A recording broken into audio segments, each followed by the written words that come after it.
welcome back sa aking channel. O, babati muna ako sa inyo mga penga tanan dyan sa Baklayan. Musta na kayo? Ito pala yung pagkain na yung Friday. Ito, nagtacos ako. Ito guys, tacos. Ayan. Ayan guys, ang tacos. Dalawa yung aming, ito yung parang malambot na tacos. At saka ito, bumili ako yung malutong. Ayan. Ayan.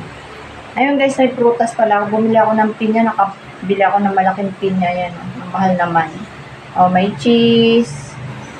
Kanin. Tapos, nag-soup pala ako guys. Ayan. Yan ang aming soup. O.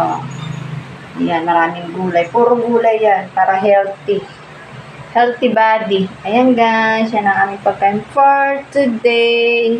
Sibuyas, kamatis. Ayan ang aming pagkain ngayon. Friday.